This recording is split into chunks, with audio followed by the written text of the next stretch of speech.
Bonjour, je m'appelle Guillaume Naï, c'est mon deuxième roman chez Milan, j'en ai écrit d'autres, et c'est un roman ado, young adulte, qui s'appelle Madou en 5 actes.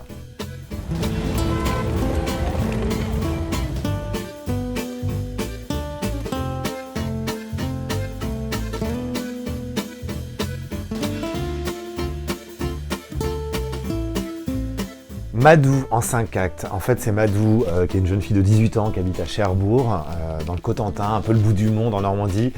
Elle a l'impression qu'il ne va rien se passer dans sa vie. Elle a planté son bac et il faut faire les vœux pour Parcoursup. Et en fait, heureusement, elle est ouvreuse le soir au théâtre municipal. Et ce soir-là, il y a une pièce qui se joue. Et pendant le spectacle, il se passe un truc. Madou, elle est connectée avec le texte, avec la scène, avec les comédiens, les comédiennes. Elle hallucine, elle ne sait même pas ce qui se passe en elle, tellement c'est bouleversant.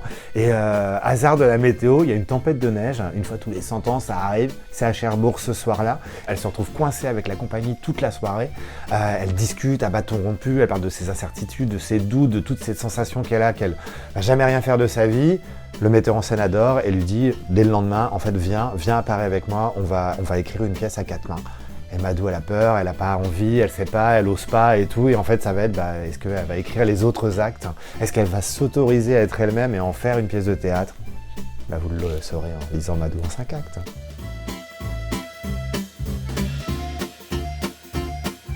Alors l'histoire se passe à Cherbourg. Déjà, j'ai envie de dire pourquoi pas à Cherbourg?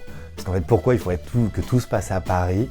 Ce qui m'intéresse dans Cherbourg, c'est le Cotentin. C'est une région où j'ai habité longtemps, que j'adore. J'adore les paysages, j'adore la ville de Cherbourg. Il y a plein de références au Parapluie de Cherbourg, la comédie musicale de Jacques Demy, qui est trop belle, avec Catherine Deneuve, une histoire d'amour impossible, que je ne vais pas spoiler. Mais voilà, j'avais envie d'avoir des références à ça, la scène de la station-service, la scène de fin avec la neige, tout ça. Cherbourg, c'est un port, c'est le bout, et quand on est là-bas, on peut avoir l'impression d'être coincé, comme Madou dans sa vie, qui est coincée, qui a l'impression qu'elle est loin de tout, loin d'un milieu artistique, loin du théâtre, loin de aussi qui elle est vraiment. Et je trouvais ça intéressant de se dire, est-ce qu'elle va bouger de Cherbourg, aller ailleurs, à Paris?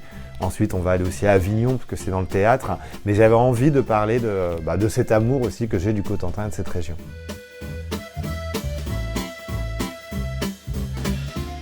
Alors, le théâtre, pour moi, c'est essentiel, puisque j'ai eu un parcours un peu classique, j'ai fait des études de traduction, j'étais un peu coincé dans ma vie, et un jour j'ai pris un cours de théâtre, et ça m'a révélé. Je me suis dit, c'est génial, en fait, j'adore ça, j'en ai pris un deuxième, et je suis devenu comédien. Et pour la première fois, je me suis senti autorisé à être artiste, à connecter avec les gens sur la scène. Je trouve qu'il y a un vrai rapport entre le spectacle vivant, la scène, et les spectateurs, les spectatrices, ce qui se dit, t'es connecté à tes émotions et moi ça me bouleverse, j'adore ça. Et donc dans Madou, il y a aussi, on parle du théâtre de la Colline, qui est pas loin de chez moi à Paris, que j'aime bien, enfin voilà, où il se passe des trucs complètement dingues, mais aussi du Festival d'Avignon, l'ambiance du in, du off, de discuter, le bouche à oreille avec les troupes, les comédiens, les spectateurs, voilà, cet amour du spectacle vivant et de ce qui est en train de se jouer sur nous, enfin devant nous, sur scène.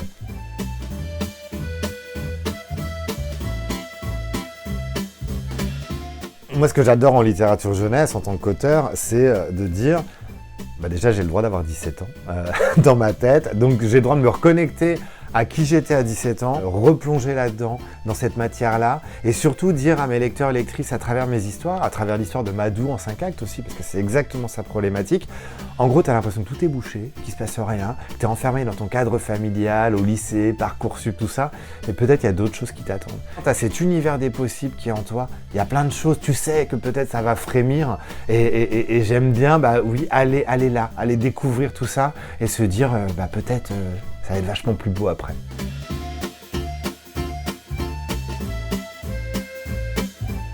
Écrire, pour moi, ça vient du fait que j'aime me raconter des histoires, j'aime en lire depuis toujours, depuis que je suis gamin. Et aujourd'hui, c'est m'autoriser ma singularité, dire en fait, voilà ce que j'ai en moi, voilà les histoires que j'ai envie de raconter, ma sensibilité, mes émotions, mon regard sur le monde. Et je pense que c'est aussi pour ça que je suis publié. Et c'est d'ailleurs ce que vit Madou, dans Madou en 5 actes, où elle va s'autoriser à être elle-même, comprendre que ce qu'elle a en elle, c'est ce qui va être intéressant pour les spectateurs, spectatrices que va venir chercher le metteur en scène. Et moi, c'est exactement ce que je défends à longueur d'année dans mes bouquins. comment on trouve sa place, comment on considère qu'on est tous et toutes égaux, dans le sens où en fait on a le droit d'être qui on est, qu'on a les mêmes droits, et donc je vais parler des discriminations, de tout ça. Et ça, c'est vraiment les sujets qui sont au cœur de mon travail, de ta singularité, et ce qui est beau en toi, et vraiment écoute-toi, autorise-toi à être toi-même.